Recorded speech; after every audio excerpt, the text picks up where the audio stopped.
right, have and have not fans.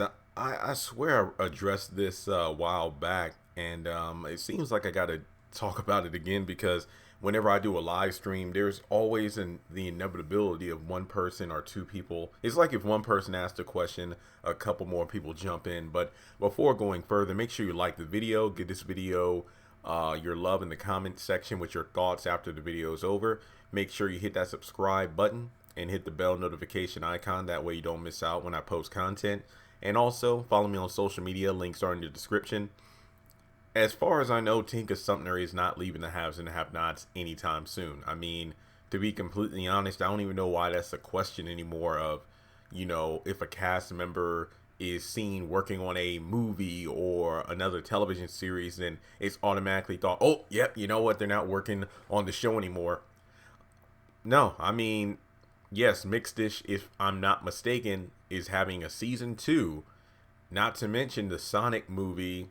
The second one has been announced for 2021, 2022. But you have to remember, folks, Tyler Perry films things at such a drastic rate that it's just mind blowing. And with the new studio, he's filming things even faster than he did at his old studio. And even back then, it was incredibly fast. So I just have to urge you that just because Tika Sumpter is working on other successful projects, because wasn't the Sonic movie like the #1 movie for a while? Didn't it cross $1 billion? Wait, hang on. Let me see if I can look it up real quick. I think it might have crossed $1 billion. Maybe. I don't know. I got to double check. Tika Sumpter. And while I'm looking this up, just remember there have been times where other cast members have been working on outside projects and they didn't leave the show. I mean, at most, their role might have been slightly reduced. Like, a character might not have been as active in the series as they usually are. Like, their character kind of takes a back seat. I think one of the best examples is, Jim Cryer in regards to Dancing with the Stars. I'm trying to remember when was he on Dancing with the Stars. I want to say it was 2018, and we're watching episodes that were filmed in 20. Yeah. So basically, the episodes we're watching now correlate to the Dancing with the Stars. Yeah, so basically he had a lot of rehearsals. So that could explain why Jim Cryer's been in a hospital bed for the first half of this season and maybe even the back half due to the fact that, his character was in a situation where, oh, wow, I'm actually not going to be available for a lot of different and unique filming. So Tyler set it up where John Snyder's going to be, well, sitting in a bed for most of the season. And when it comes down to Tika Sumpter, I mean, she could possibly be put out of commission, in terms of Candace. Maybe she's locked up somewhere. I don't know. I mean, we've seen it time and time again. Oh, actually, I'm sorry about that. Not $1 billion. It was #1 for a couple of weeks there, the Sonic movie, and it made over $300 million at the box office. So, yeah, the movie was a success. So, no, Mixed Dish isn't going to take away from everybody's favorite piece of candy cane. But just know that, a lot of other characters have work that they do. Because remember, once again, in terms of TV land, if you will,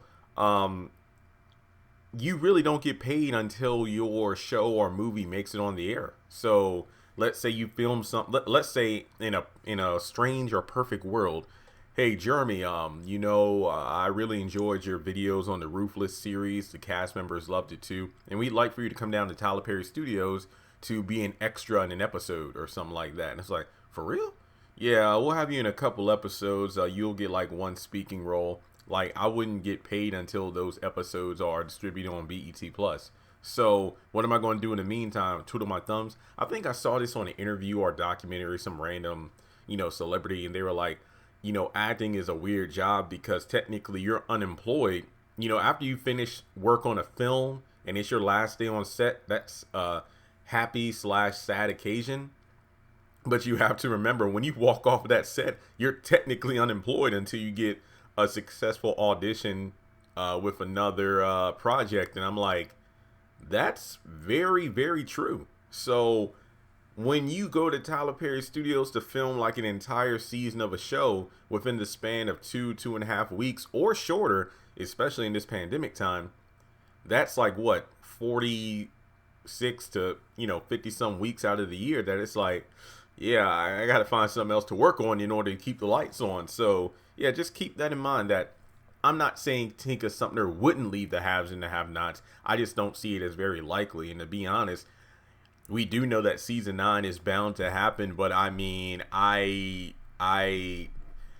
could see the haves and the have-nots ending with season 9, to be honest. And I'm not saying that out of a place of negativity, especially if Tyler Perry cranks things up and the show gets really good, between now and let's say the ending of season 8.